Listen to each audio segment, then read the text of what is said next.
All right, this episode is brought to you by Reebok. I'm wearing the classics, best summer shoe. Introducing the all-new Float Zig 2, which I'm holding. Reebok's latest running shoe packed with super float and foam for more bounce, more cushioning, and more stable run. Built for new runners, seasoned professionals, and everyone in between. Now available on Reebok.com. That's REEBOK.com.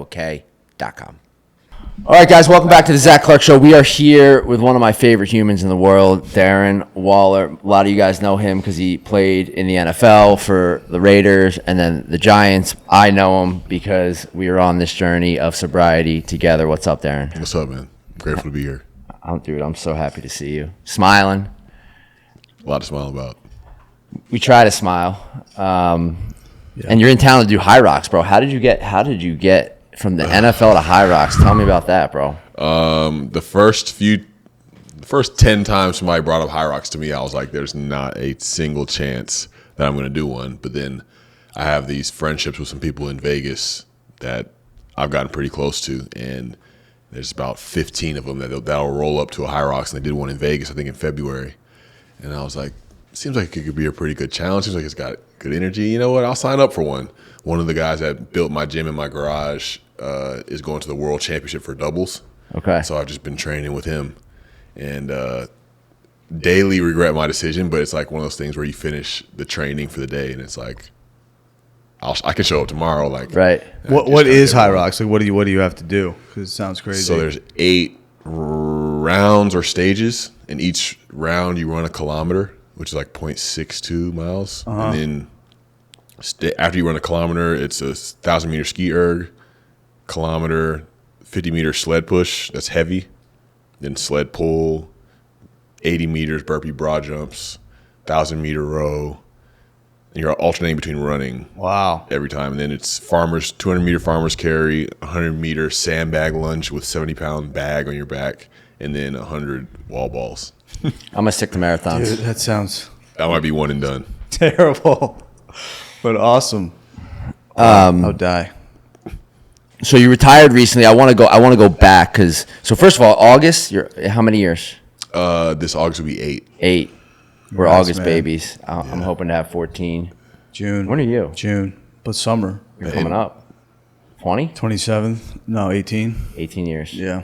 Some by the end of the summer just burns you out, I guess. Yeah, man. I mean, for me, I always say like the August babies are special because you try and hold on through the summer. I'll get sober after Labor Day or whatever that is, but it comes when God wants it to come. So I feel like in summer there's nowhere to hide. Everyone's outside. In the winter you can sort of just like disappear. Yeah. In the summer everyone's that out. checks out. It's rough. So you grew up in Maryland. So I was born in Maryland. Okay. I grew up in Ackworth, Georgia, which is like 30 minutes north of Atlanta since I was like right before I was 5 years old. And do you remember your first drink? Do you remember like the first time you reached for something? My first drink, it was drugs first. The first was painkillers, like 5 milligram oxycodons that my friends got out of their medicine cabinet when I was like 15. Okay. And sophomore in high school. Then my junior year, started smoking weed, and then I got to drinking like my senior year of high school. It was like a Bud Light, Sky vodka mashup, like just drinking both. And I remember on spring break just drinking Sky vodka, not drinking water. I don't think for an entire week, but just Sky vodka and loving the way that I felt. Right. But at 15, are you like already like, a high level athlete? Are you on that trajectory and like you see drugs and you're like, no, I'm not? Or like, what was your reaction to the idea of using drugs at that point? So I feel like I was like advanced athlete as a kid from like very early on, elementary school through middle school, but then everybody kind of like shot past me like growth wise. I was super small.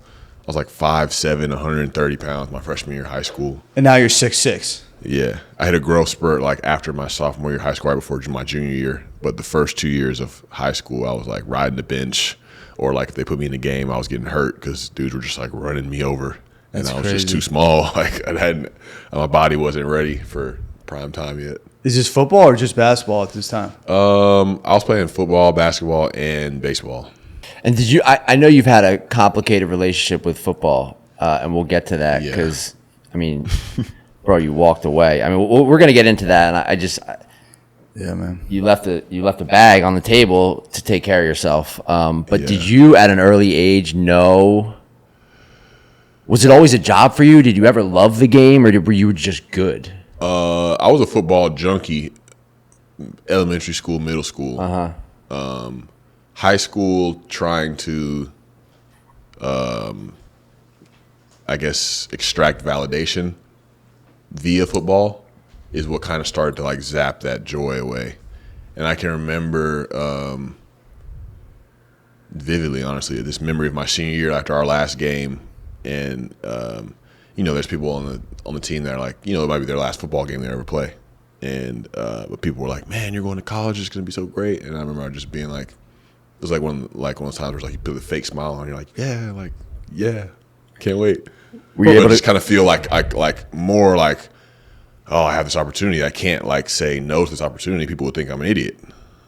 So at senior year of high school football, you're obviously a star. You're going to Georgia Tech. Yeah. You're already thinking, I don't know how I feel about football. Yeah, not completely sold. Wow. and yet you were so dominant. I mean, Yeah. But I think that's the thing that's confusing about athletes is a lot of athletes are very good, but they don't necessarily. It's a job. There's a ton of guys in the league that hate football. Right. 100%. Right. were you using drugs in game? Like, what can you take us through like a week or like of how drugs and alcohol or weed was a part of your life at that point?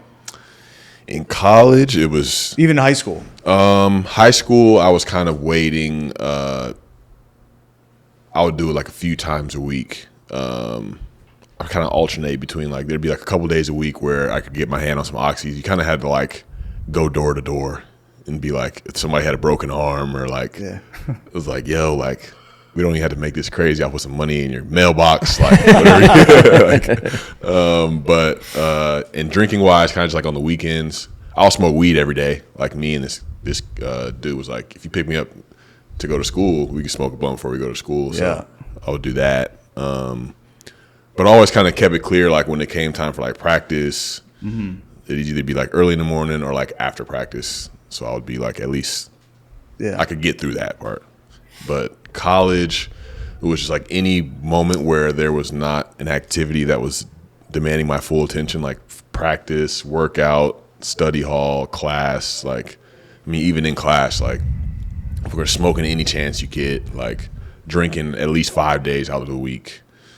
In college while you're playing. Yeah. I mean, there would be times where I would drink a 6-pack in the hotel the night before the game on Friday. And no one knew. Nah. Like the coaches would come in with the flashlight, trying to make sure like you didn't have any like girls in your room. Now you could just like kind of like tuck the little 6-pack under the sheets and. Yeah, I'm good. Do you? I mean, like a lot, like people drink for many reasons, right? And I don't get caught up on whether it's hereditary or genetic or you can manufacture it. Were you like an anxious kid? Were you trying to fill some hole in your soul? Do you remember feeling different than everyone? And then when you drank, maybe you felt a part of? All the above. Every single one. Including, like, you can make a case for genetic, like everybody, generations of disease, but it's like, I liked the way I felt when I did it, so I was choosing to do it. But it was also like, it was filling the hole. I like to think it's like my brain and insides are just moving like 1,000 RPMs at all time. And it's like, let me get that so it can just slow all that down. Or like, at least like not allow me to necessarily feel it. Right. Because, I guess I'm in like high pressure situations. I need to be good at football. I need to be good in these advanced classes that I'm in. Like I can't have all this thinking, all this feeling going on. I need all that shit out of the way so I can perform. And it's like, I guess I kind of taught myself how to perform, but I didn't necessarily teach myself how to be like a sane human being.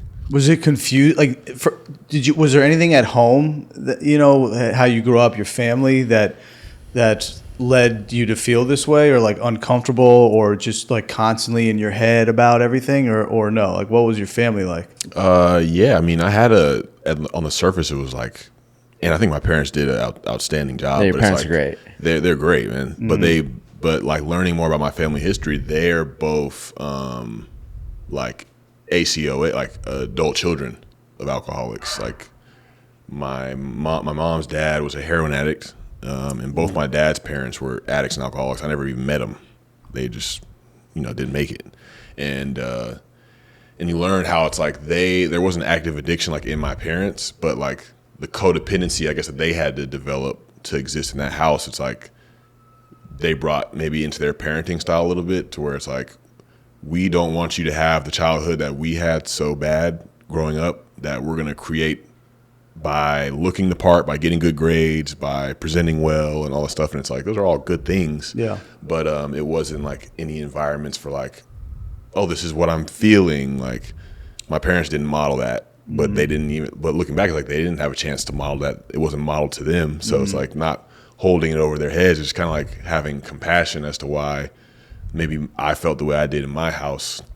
But yeah, I didn't feel like there was really like space to express emotions, or, like there were times crying, and it's like, why the fuck? Like I grew up in the "why the fuck are you crying" era. You know what I'm saying? So yeah, it was things I'm learning now that were like, like that had an impact on me, but it wasn't like the active addiction wasn't in my parents. Right. Yeah. Was music always a part of your life? Because your great grandfather, wasn't he like a famous, legendary jazz musician? Yeah, he was. That's awesome. I didn't recognize the magnitude of that till college. I had like a jazz history class.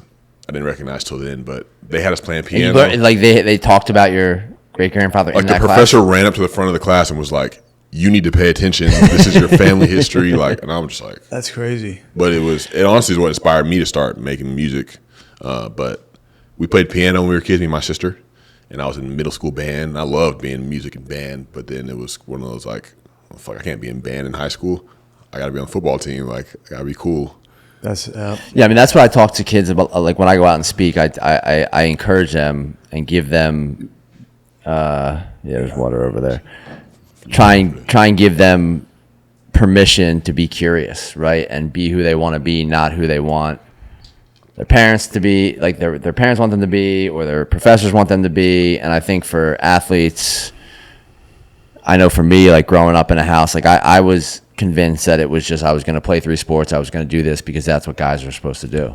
Yeah, I mean, I literally feel like I'm 32 years old now. I feel like I'm back at the little kid, like, who do I want to be when I grow up phase? Because when I was a kid, I didn't allow myself to have that. It's just like, we put football players on a pedestal. I think I'm pretty good at football. Like, I think I can get good enough to where, I can do something. So Right. It was just like, that's my path. When it's like, was it really? Or was it something that I picked and latched onto because I knew it could, give me some love and some acceptance, I guess. You and I talk pretty freely and openly, like in our conversations offline. God is talked about very casually, right? Like we was that always a part of your life? Was there always some, like, was the family religious growing up, or when did you start to develop some conception of God or belief in? Yeah, I feel like, I mean, always in church growing up. Grandpa's Baptist preacher, great grandma prayer warrior, mom prayer warrior. Like, black church can go from 9 a.m. to 2 p.m., which is not necessarily tailored for young kids. Like, I'll be in there falling asleep, get in the back of my head, just foul on my mom for falling asleep. And so it's just like things like that. Like, it made church become like a chore. So I was like, oh God, I gotta go to church in the morning. Like, go spend the night at a friend's house, and they'd be like, you better be. We were picking you up at that house for church in the morning, and it's just like, ugh, church, God, like, ugh.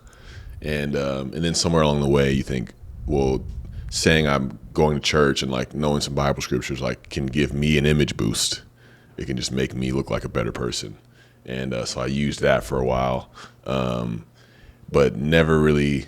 Just kind of feeling like this, like God is like waiting, like, bro, you slip once, you sin once, I'm coming with the hammer, like you're going to hell type of feeling. But it's like, and it kind of reminded me of like, my mom was really firm, like, but she knew like that was her way of loving. I couldn't tell at the time. It was just like I was just a scared kid, like fuck, like I'm trying to avoid my mom. I don't want to get grounded or get the belt. So I kind of viewed God in the same way. Yeah. And it's still taking till over these last few years, even still now, trying to work out some of that residue of just like God is waiting to punish me, like. Because even when I got sober, like I started to find a relationship with God of my understanding, and it's like, well, God just wants to use these gifts that He put in me. I don't think He really still signs off on who I am or what I'm really doing, but it's just had to evolve so much. Yeah, unlearn. So you go to Georgia Tech, you have a good career. You're a wideout in college or no tight end? I'm a wide receiver, but I like to say I'm an offensive tackle that was split out all the way to the numbers because, I mean, you know ball, like a good year for like a receiver, like 1,000 yards. It's like, okay, like I didn't have 1,000 yards my 4 years of college combined. Really? Yeah. Because Georgia Tech runs this whack offense, right? We were running a triple option offense. Right. Like it was like literally like 80 to 20%, 80% run, like maybe 20% pass. And we had another receiver named DeAndre Smelter. We both got drafted. So it's like you got to split those 20% passes 2 ways. So you get 3 targets in a game. It's like hitting the lottery, but it's like we got to make these three work. But it was enough plays to like make an impact to kind of like put me on a Did radar. you want that though? Like in college, where you like you went to a school like Georgia Tech, where you knew that maybe the offense wasn't going to tailor to you and your talents. Were you thinking about that? Like, were you subconsciously looking for a way to get out of football? Well, I played defense. I didn't play offense till I got to college. They moved me to receiver. Like I played safety in high school. Our coaches were like, they had guys that they liked at receiver, and the team needed a safety, and I was like, I can figure it out, bro. Like, Yeah. I've watched enough. I understand football enough. Like, all we really got to do is just like come down the alley and like make a tackle. I can do that.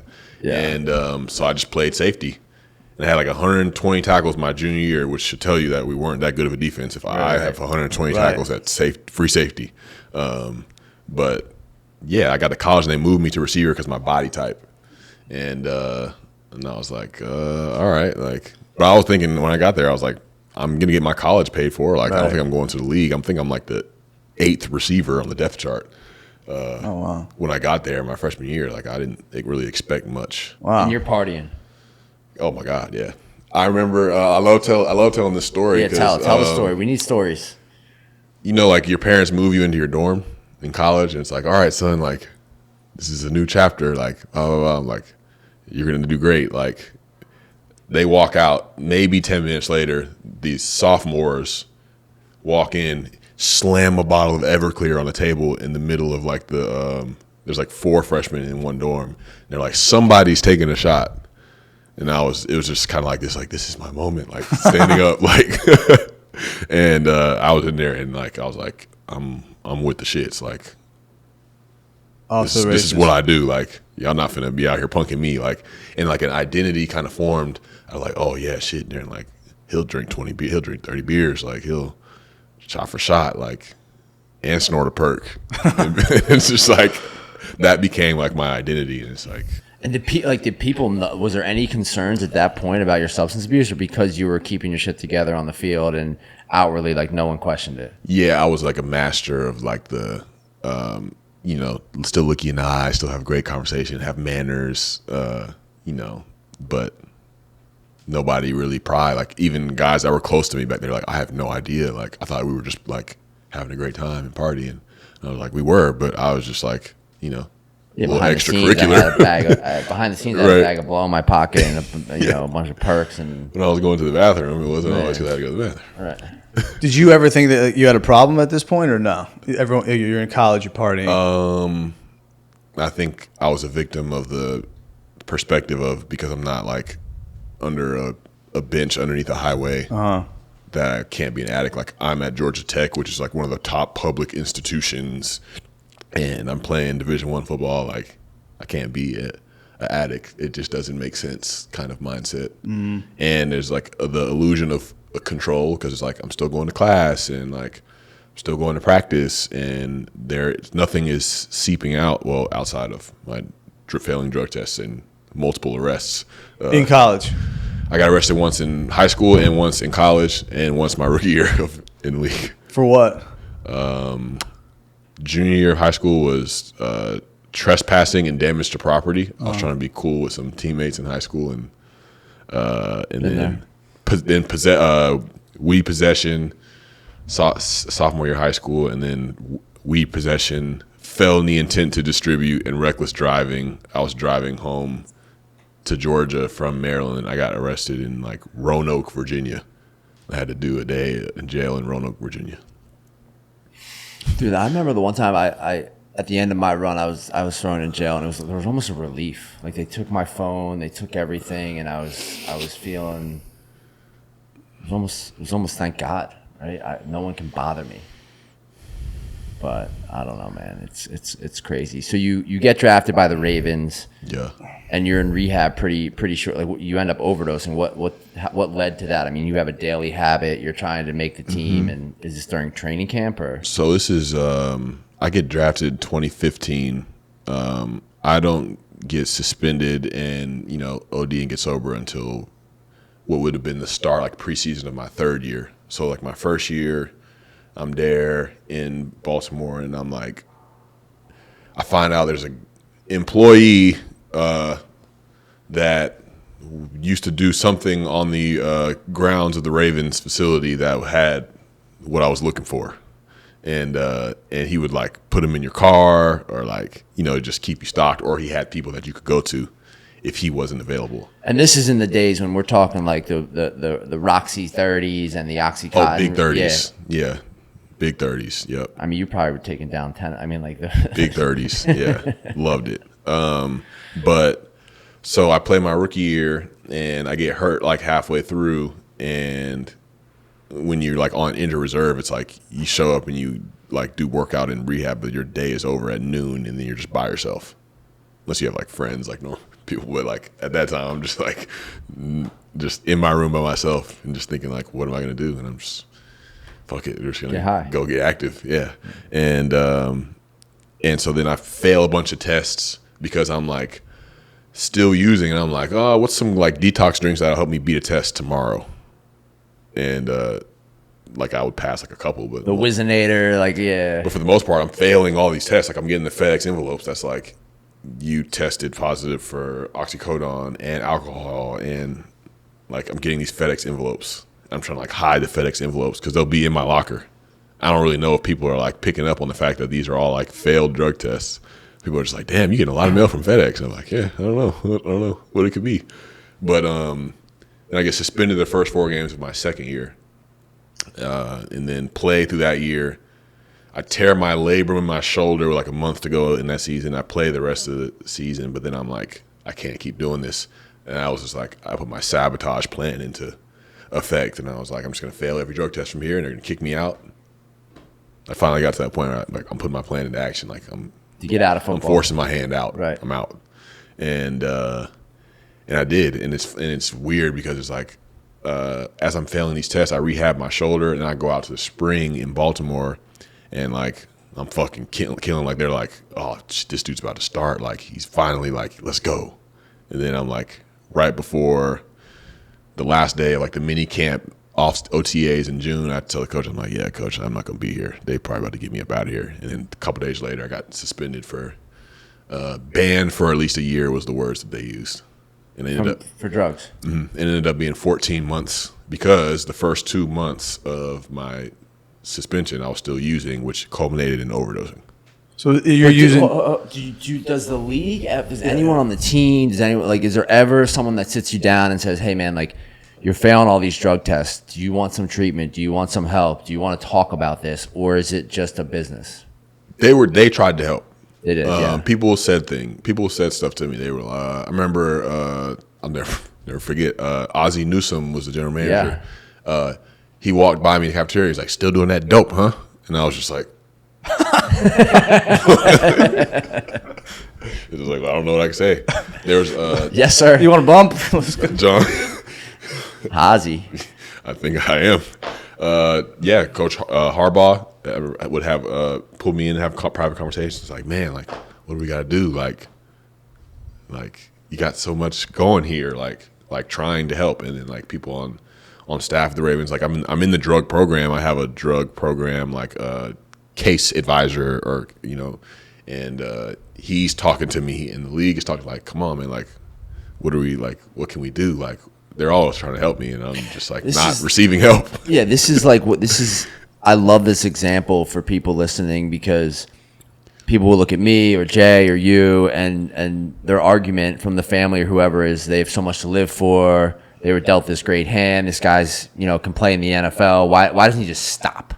Right? And some of the literature that I've used. Surely he would stop for her. Right. Right. Right. It's like no human power. Like, no human power is going to get me, like, this alcoholic, sober, because I did the thing where it was like, if I just get sober, the girl will like me better, and the girl likes me better, then my family will accept me, and my family accepts me, then maybe I'll work harder and go get the job, and if I get the job, then I'll make money, and then I'll stop drinking and doing drugs. Right. But that shit doesn't work. Right. But you wanted to you were ready to throw it away. But throw it away to do what? So that you just could sit alone and do drugs by yourself? Right. Because it's like this, yeah. You weren't thinking, I need to get help. You were like, I just want to get the fuck out of this situation. Yeah. Go, like, no positive plan of, like, where I'm going next. Like, just get me out of here. Nothing, yeah. And when you're sitting with Harbaugh in the room and you're having this conversation, it's heart to heart. Are you just, like, sitting there like a kid, like, talking to the principal? You're like, yeah. I hear you. Like, are you saying anything? Like, you're just sitting there, just like, yeah, like kid going to the principal, just like literally, like just sitting there, like. And what about is there a culture of this? Are there like a couple guys, on the team that like, are using drugs, or is it just like you're just like a lone wolf here? Well, I think everybody. I don't want to say everybody, but I think it was common knowledge. Like, I was in the drug program. Like, I was getting tested either 2 or 3 times a week. Wow. Like, people saw me going to piss in a cup regularly. Way more than everybody else was. So I kind of knew, like, I can't be around anybody on the team. Like, I need to be using it. There's one dude on the team that I would use with, and it's ironic. It's like he's no longer with us. Really? He overdosed. Yeah. And what was his name? Lorenzo Taliaferro. He's like the only dude I would kick it with. We would kick it together all the time, man. We would talk about like stopping, talking about like getting our lives together and stuff like that. But he was the only dude on the team I would hang out with. So it's like guys on the team, they didn't really have anything to go off of. I was a master at like, kind of like being in the shadows and like not being loud with what I was doing. And so you overdose in August. Well, you get sober in August of 2017, but the overdose, what happens there? Yeah. You buy a batch, it's laced with fentanyl. Yeah, you go out. I'm in the giant grocery store parking lot, like 2 lights up from my apartment in Owings Mills, Maryland, which is like right around the corner from the Ravens practice facility. And it's just like lights out, like in the afternoon. And then I wake up and it's like nighttime. You were snorting. You thought you were snorting perks. Yeah. Were you warned? Were you aware of fentanyl at that point? The dudes in the streets were kind enough to let us know that people were pressing pills. Like, y'all should be careful. And it's like, we're like 2 pro athletes down in the hood, like buying perks. Like, yeah, whatever, bro. Yeah. Like, and yeah. And is that the same batch that takes Lorenzo out? Is that? I don't know. Okay. See, I don't know. I got a call from Lorenzo had a chef that would be over there with us a lot, and it had been, once I got sober, like I hadn't talked to Lorenzo for like a few years. I know he had kind of been in and out and just like still struggling. And I get a call from the chef, like, this is 2020. So like, this is like my career is like on the map. Yeah. And I'm on my way to the hotel a night before a game. And he's like, I'm calling you. I just want to let you know that, Lorenzo is no longer with us. He's like, I think you know what probably contributed to him no longer being with us. So it's like, I don't know the details, but the fact that he said that in that way, I was like, and that's the piece that people, that I don't understand, right? Like, why am I the guy sitting here? Why am I alive? Why are you sitting here? Why are you alive? Like, it was so intense after that. Saved.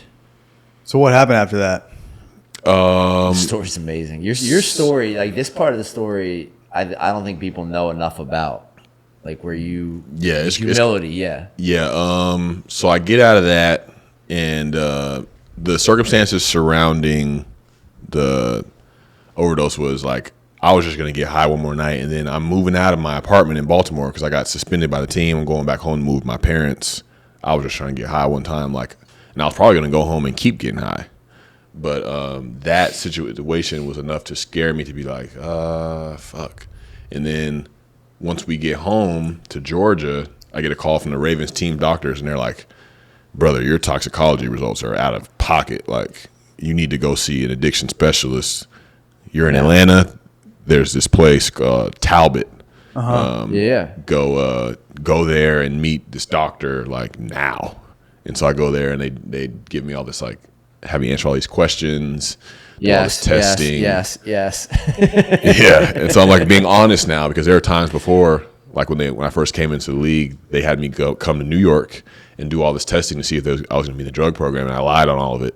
And they were like, "Oh, this guy's fine." Like, but then the specialist was like, "You need to go to rehab immediately, like substance abuse and mental health, like as soon as we can. Like when are you able to?" And I just went. It was like the day after my 25th birthday. I was off did 4 days of detox at McLean Hospital in Boston, and then went to McLean Boarding Cottage, which is in Camden, Maine, for 30 days, and then place is nice. Yeah, hella nice.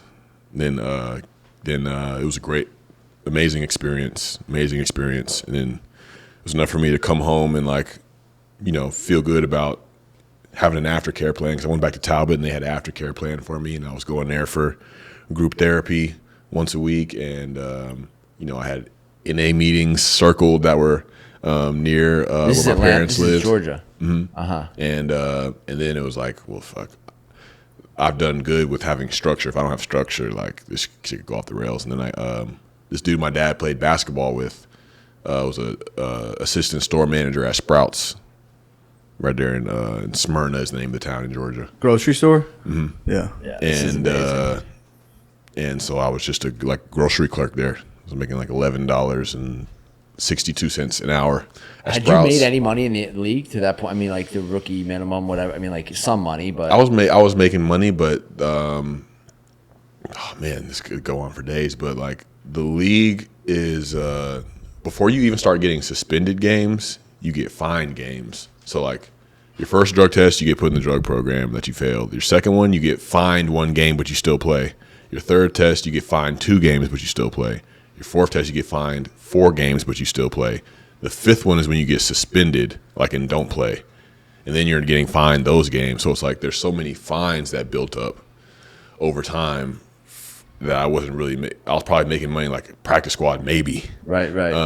And so, yeah, I'm at Sprouts. I think I got like 20 grand left. Wow. And you work at Sprouts for how long? 7 months. You're there for 7 months. Yep, October till the end of April, so probably like 6, almost 7 months. Living with your parents. Yeah. And how's your mental health at this sober. point? Not the greatest, but like starting to shift to a little bit more positive. I feel like it's like one of the first times where I feel like I'm starting to build some self-esteem, I guess, because I'm going to work at Sprouts. I'm starting to get more. I'm really starting to start writing and doing step work and pen and paper, and I'm starting to get convicted on how much I lie. And I remember one time where it was I was taking walnuts and taking snacks from Sprouts, and I'm gonna take a bottle off the shelf. I work here, I can drink a bottle of water. And then there's one day where it was just an intuition was just you're stealing. No, yeah. And I was just fuck. I put the water bottle back. It's little things like that were happening. So I wouldn't say it was my mental health was the greatest, but I was definitely putting myself more in situations and had a plan to where it could start to improve. It's kudos to your parents too for letting you have that experience. I mean, I feel like in our work at Release, we work with a lot of young guys. A lot of these young guys go to really good colleges. They end up, whatever happens, they get addicted to some substance, their mental health goes down the shitter, they end up in our care, and we tell the parents they need to get a job at a Sprouts, or they need to start pouring coffee. They need some level of humility, and they're not okay with that. They're not okay with that, and that makes the patient or the client not okay with it, because they're convinced that if they just get the job, paying them the money, and they have something to hold on to, that they'll stay sober. And the lessons you learned in that first 7 months, kind of stocking shelves or doing whatever the hell you were doing, probably contributed to you staying sober long term. Yeah, and just like, even if you're looking at life from like a success standpoint, I feel like having some humility there, like, because when you get success, people like will go off the rails and just be like, just go wild. Where it was just like, I mean, we can act like I wasn't, damn near left for dead in a parking lot or working at a grocery store when I get some money in the NFL, but that wasn't that long ago, bro. Like, it could go back to that. So we need to just like appreciate this. And it's like, yeah, I think lessons like that prepared me to just like, nobody's like at Sprouts like, this guy's going to the next level, man. This guy's like, He's going to Whole Foods, man. Next stop. No one cares. Getting to the big city. This guy's got talent. Was there anything that you... Well, hold up, just real quick to close the Sprouts story out, just so everyone knows. When you got your first deal, your second deal, you signed that contract in a Sprouts t-shirt, right? Weren't you like, didn't you? It was it wasn't even like really all that strategic, to be honest. Like, I went into my closet that morning and the Sprouts t-shirt was right on the top of the stack of my laundry. And I was just like, I don't know why, but I think I'm just going to wear this today. Well, how did you get back to the NFL then? So around the time of like the end of like the 6-7 months of working at Sprouts, Were you training? I started to get back into it, and was start to appreciate the training, because I didn't even really want to go back and play, because my sabotage mission, like, I wanted to be done. Like, I was kind of like just like building my life. I didn't think anybody would ever touch me, but I knew I'd get reinstated because I was passing all my drug tests and doing everything that they asked of me. So I was like, I might as well train if I'm going to go back. And I feel like that was around that time where I started to first hear, kind of God pushed me in that direction, feeling like, man, like maybe I should go back. Like, maybe there's like, I think there's like a bigger reason for me to go back, probably, like, intuition wise. And looking back, it's like, of course there was. But is that the ability to share your story like you are now and prove like showing people that sobriety is possible, or is it just yeah, and like, and to get the fuck away from Sprouts? Yeah, but yeah, so I get back into training, and I got time to build up until I get there, and I'm like, I feel myself like getting better and better and better as the weeks go on, as I'm devoting more to my craft, and it's the first time I'm working on my craft where I'm clean and don't really have a lot of distractions, and I'm like just really just present to the grind that's taking place, because usually I'm so focused on the results or what I can get out of it. It's like there probably may never be any results, so let's just like put all our energy into this. And I went back. I was ready. I got back to the Ravens. I was still like technically on the team, and got reinstated. Came back, but they had drafted like Mark Andrews and Hayden Hurst in the draft. So it's like they were financially invested in them, and they put me on a practice squad. Like, I guess they kind of knew nobody would want to touch me, and but I'm on the practice squad for like 11 weeks of the season. Our defense is the number one defense in the league in like every statistical category, and I'm like giving them fits every day at practice.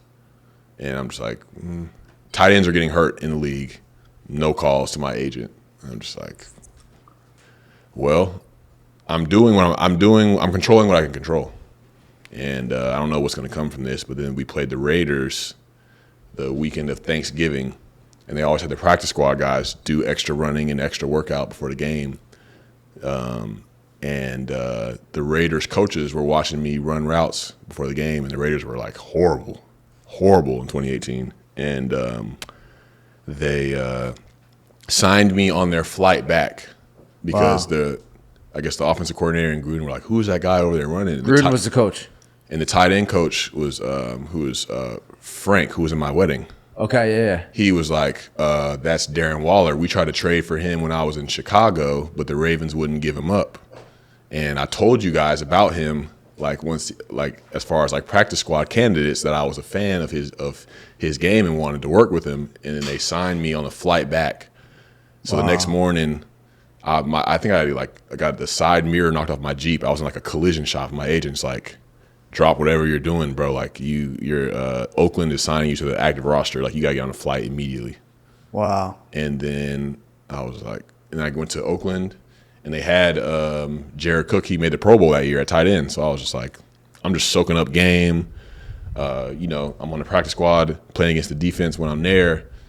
And I got a few plays on offense and like made some things happen in the game. And then after that season, they were like, you're starting next year. And I was like, okay. And then like 2019 was like my first year starting. And this whole time, I mean, because the thing that's coming up for me, and the thing I really care about is you're back. So you're Georgia to Baltimore to Oakland. How are you navigating your sobriety through that? I mean, how are you staying connected to the tools and the community and all that stuff? I'm dipping in and out of meetings. Like I would go to meetings in Maryland, and I was really still in touch with my sponsor back home in Georgia. By the time I got to Oakland, I was starting to go to meetings, but then like people started to like pick up like, and I got paranoid, and I was like, oh fuck, I can't go to meetings. Like people are gonna know who I am, and so it's like it created this couple year period of my life where I'm doing like the things that I need to do to not blow my life up, but I'm not constantly submitted to a sponsor or consultation in my recovery, or still like this fear of picking up the phone, like and calling people, like still hadn't really figured that out. It's just like if I'm really in a jam, like I had a couple meetings, Zoom meetings, built into my schedule that I was on, but I don't think I was really like maximizing my recovery. So I can look back now and be like, maybe like I didn't need drugs and alcohol for the, because it wasn't like all the times were easy or I was always feeling great. I think the success became a drug almost, or like the validation became a drug almost, and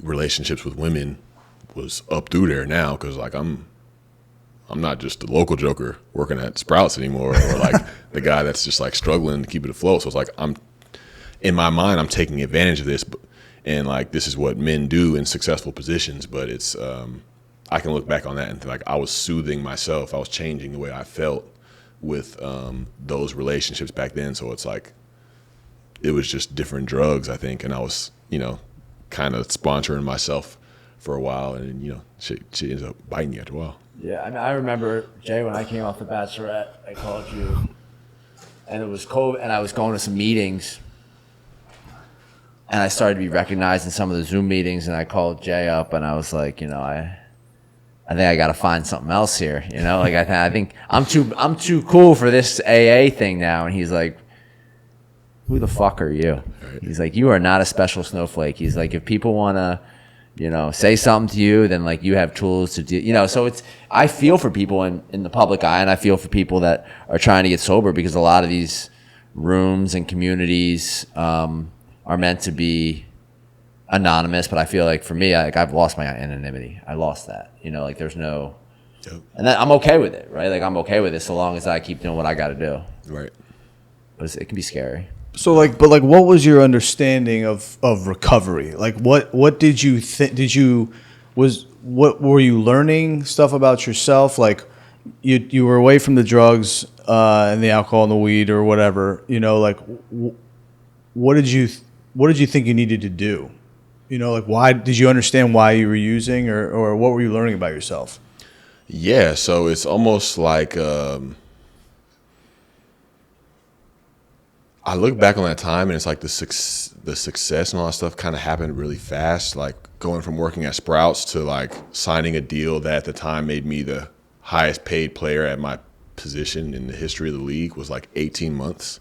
And so it's like, it's unbelievable. Boom, my life is great. But it's like, I think I had only scratched the surface on why it was that I was using.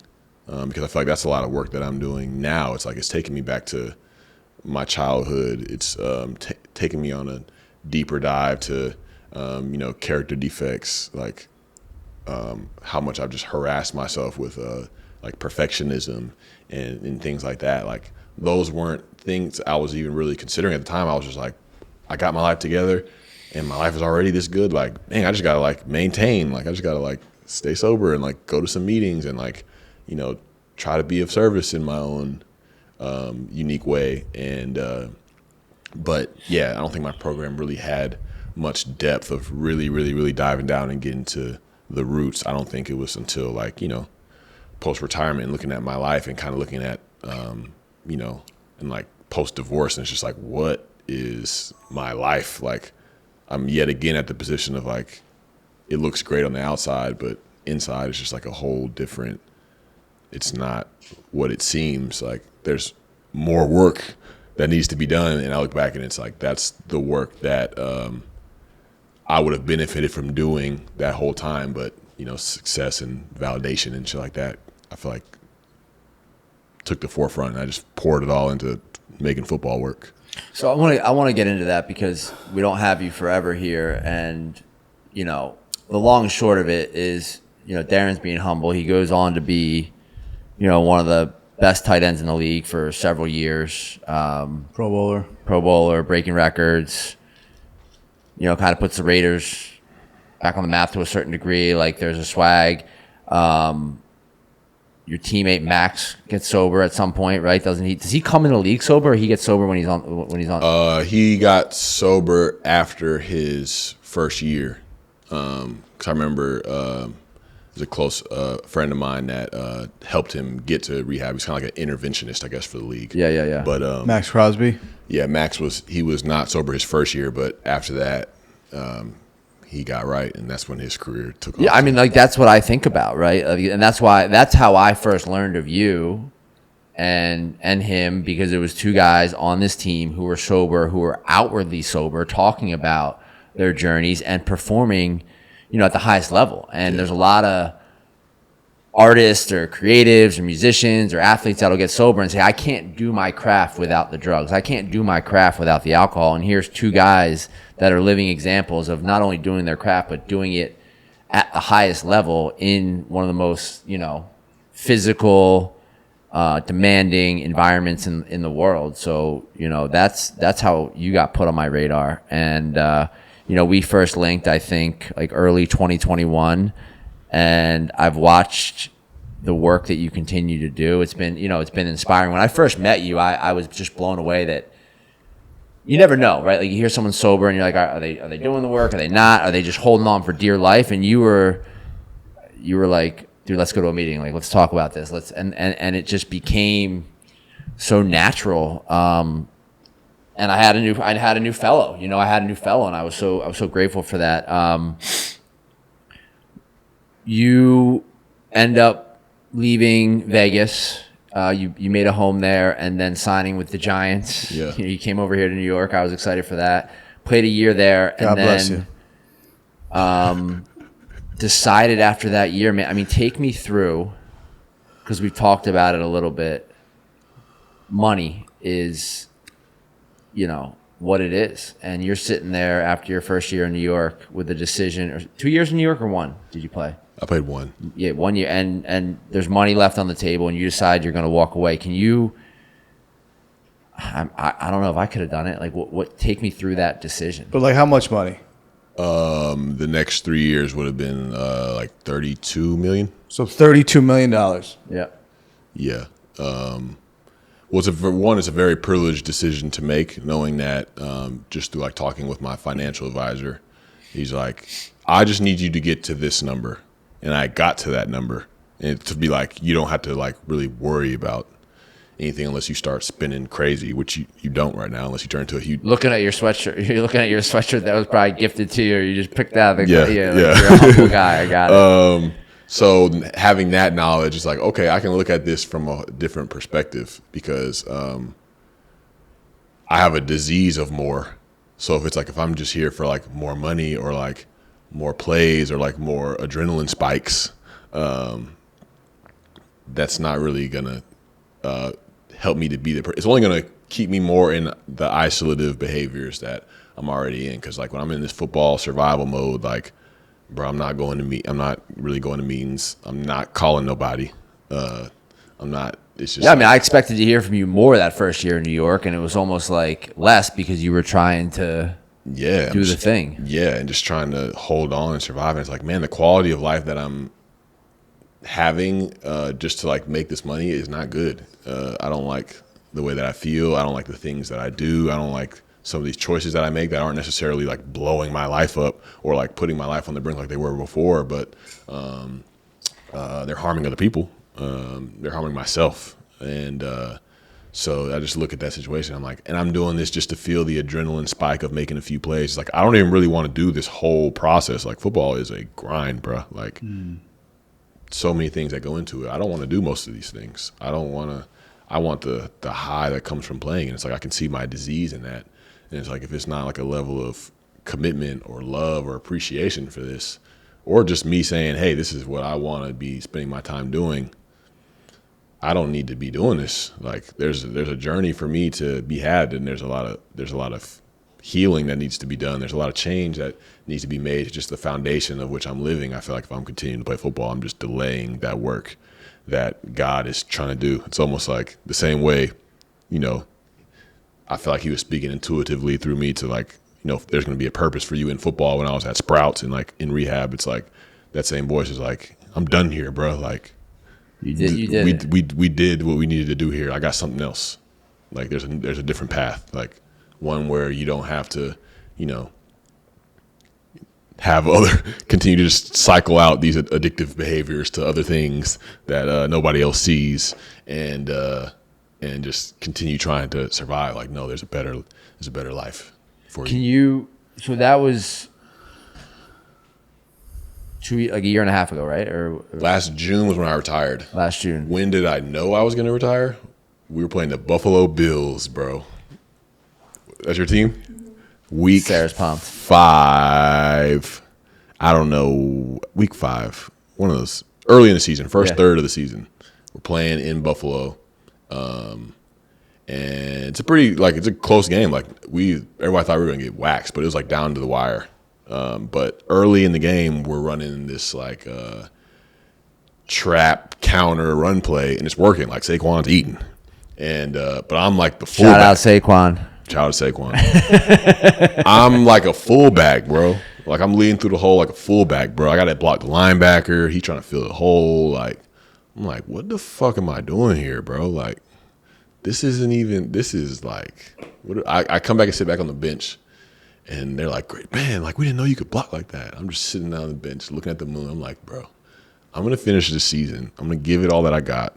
But there's no way I'm playing again after this season. Like, I'm just going to make the best of what's left, which I did. The games that I was healthy and played, I was productive and present and played with effort. And that's why it's like after that season, like, I could and I had to write a check to walk away. I had to write back $750,000 in bonus money to the Giants to walk away. So that's how it's like. Most people might be like, I gotta do that on top of already what I'm not making. That's, I don't know if. Any regrets? Nah. None, right? Can you talk about what this last year's looked like, the journey in terms of just finding joy? I mean, I met up with you when I was out in Vegas for a conference, and I walked into the little taco shop, and I seen you for the first time, like, happy. You know, like you were lit up, and I felt like I was, you know, meeting up with a guy who I knew, right, but didn't recognize. And I know you've been working hard. Yeah. I think making a decision like that was like something emphatic to like maybe like set a tone for the rest of my life of like, you know, I want to actively choose the things that I'm putting my time in and spending my time doing. Like I've done the things that I've had to do and grinded hard and like pushed through a lot of my life. But it's like I've afforded myself the opportunity to enjoy my life now and to be a whole person and to, you know, feel like free and not feel like I have to feel like trapped in things. So it's like, getting divorced will teach you that. It'll have you, approaching life different. Like, damn, what is that I need to do, that I keep finding myself in these same relationship patterns, a lack of wholeness in myself, a lack of worthiness that is in me that I keep creating and wanting to sabotage there. Is it because you're making decisions based on what you think other people want? Bingo. What other people would expect me to be, what would be, people pleasing is a big defect of character for me. And it's like, I need to actively push back against that. And otherwise I'll live a life that, could read great at a eulogy, or when my name goes across the fucking ESPN ticker on the bottom when I die. But it's like, I don't know if I will have died feeling fulfilled. So, well, I mean, like when you're talking, like it's especially being a former professional athlete, like it's such a human moment. Like when you described playing the Bills, you're sitting in a stadium of 80,000 people, right? And you're just like looking up at the moon, being like, I'm done, and like we watch these games.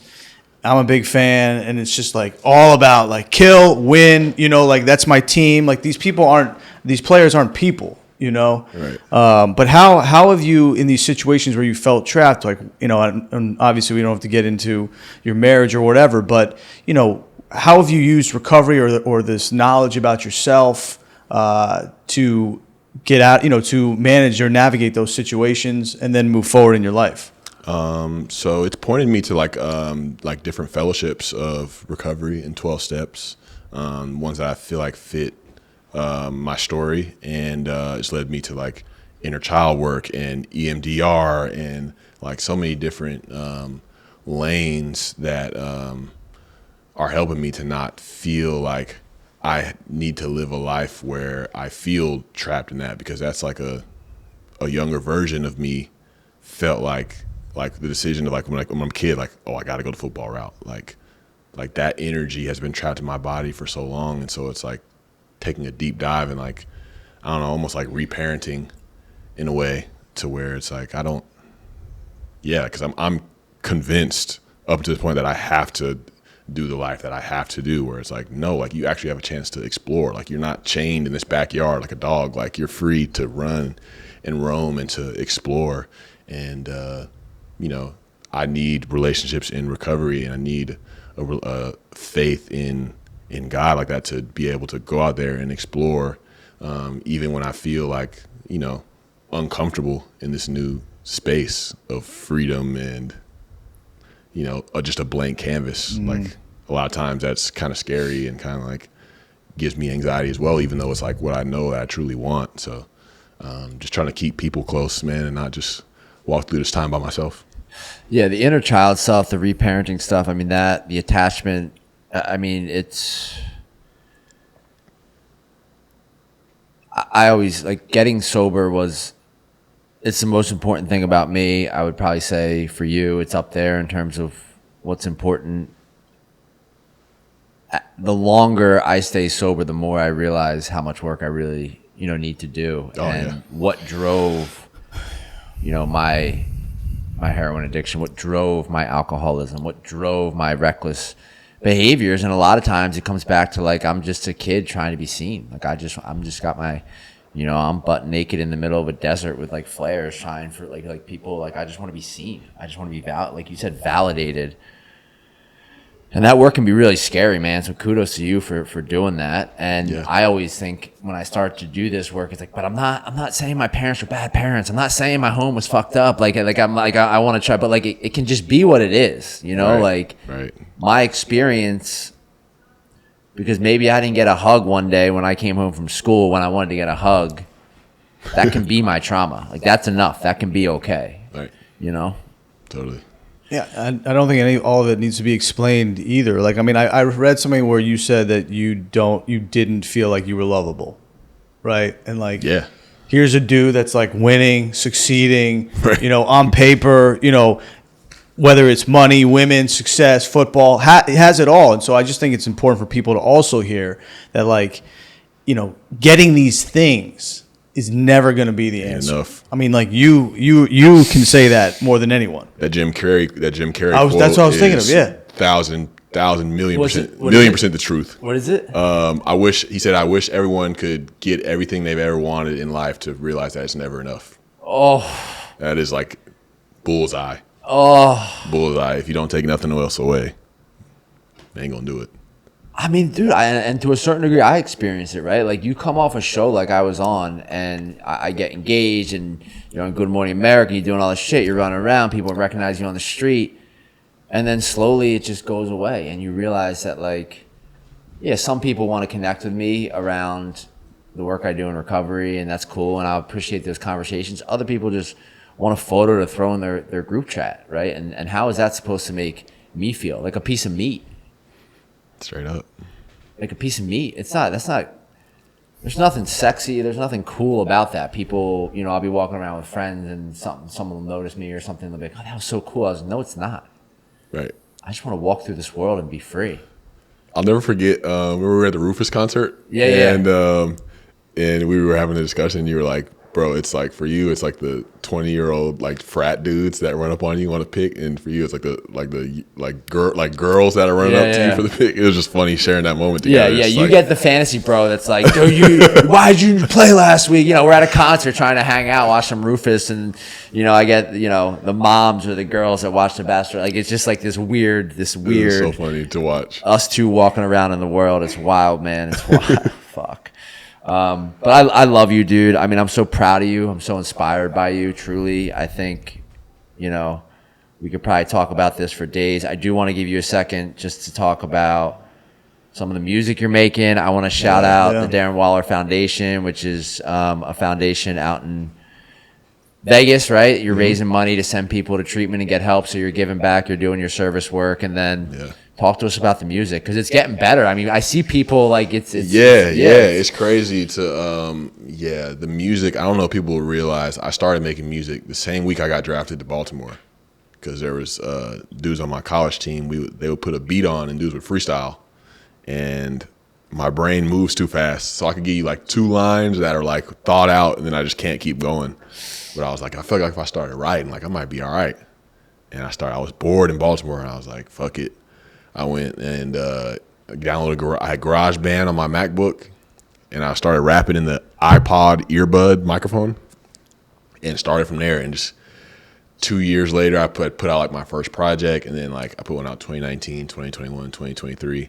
And I look back now, and I'm like, I got some problems, like some lyrical ability, like some songwriting ability, but it's like the tone and just like the emotional expression behind it, like making you feel it in my voice, wasn't necessarily there. But God's put people in my path that have told me that and have coached me up on that and have given me that information to where I can apply it. And I feel like I met this engineer who's really solid. And so it's like there's pieces there that have helped me to be able to elevate my sound. So I'm just excited to continue to release stuff. What's the latest album? I've just been dropping singles a lot lately. I had a song Top Play. I guess that people like that Top were Play. Kind of like, I didn't know that people were tapped in like that. Like random people. It was like old white people were coming up to me like, "Bro, I heard that. I saw your rap video on Instagram," and I was like, "What?" Because nobody really paid attention to my music. It was like people that were like really, really, really fans of me, or like really watching what I was doing. They'd be like, "I love the music that you put out," and it would mean a lot because I didn't hear it that much. And then it's like I'm hearing it from these random people. But I'm excited. I got a lot of different kinds of records. Like the last song I put out was more of like a R&B, like love, emotional type record. And then I have a song coming out June 18th. It's called Choose Myself. It's like a song where I'm like talking about how like there's all these different definitions of self-care. Like, but what does self-care really look like? How do I choose myself type of song. Do you have fear putting this stuff out, like into the world, like what people will say or think? Oh, I already know people cooking me over music. I already know. Like I could there. There was one time I have people that run my social media, and there was one time that I think I was logged in. There's like a little bit of time where I was like putting my own stuff on TikTok for a minute before I gave them the login. I went on TikTok and the first notification that showed up said, you gave up doing football for this shit? And I'm like, bro, people on the internet are foul. So like, yeah, I already know that's the case, but it's like, this is like another opportunity for me to say like, this is the life that I'm choosing. I want to live. Like, this is an opportunity for me to receive that, but also not let it dictate what I feel like I need to be doing or what lane I feel like I need to be trapped in. So it's like, yeah, I keep my light phone on me, and I'm doing what I want to do and feel like there's something for me. There's a journey for me in this, and we're just gonna see what God has in store. I guess. Love it, man. That's Well, awesome. congrats. Top Play, download it. Apple, Spotify, get the clicks going. Darren Waller Foundation, bro. I'm so proud of you. I'm so happy for you. Kick ass Appreciate tomorrow it. in Hyrox. By the time this airs, you'll have a Somebody's time. ass is getting kicked. Yeah. Mine or Hyrox.